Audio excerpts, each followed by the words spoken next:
Софияның отбасы нашар болған. Және де София кішкентай кезінен бері сабақты жақсы оқып, өте білімді болған. Бұл Софияның үйі.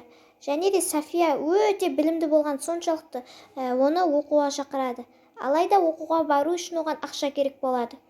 Сондықтан да София бала кезінен сол оқуға түсу үшін көп ақша жинайды. Ал ол ақшаны сумкалар сатып жинайды. Ол сумкаларды өзі тігетін болады. Осылайша София әртүрлі сумкелер сатып, өзінің ақшасын алатын болады. Осылай ол дүкеніне келіп, және де ақшасын ол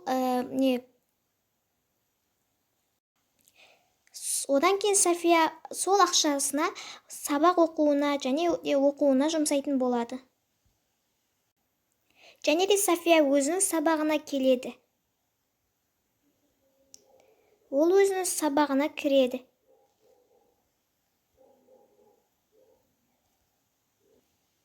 Ол сабағын толықтай оқып болады да, өзіне сабақ қатты ұнайды. Және де осы сабақтың арқасында ол қатты білімді болғандықтан өзіне ақша табатын болады. София сабағынан дос табады, ол жақтан көп достар табады. Және де ол сабағына көп ақша тауып, өзіне көп деген ақшамен өзіне көп нәрселер сатып алады. Онымен қоса ол сабағының қасынан өте әдемі үй сатып алатын болады.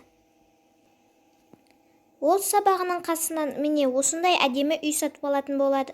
Және де өте мықты көлік сатып алатын болады. Осылайша София өте бай болып шыға келеді. Ал бүгіндікке Софияның өмірі осылайша бітеді.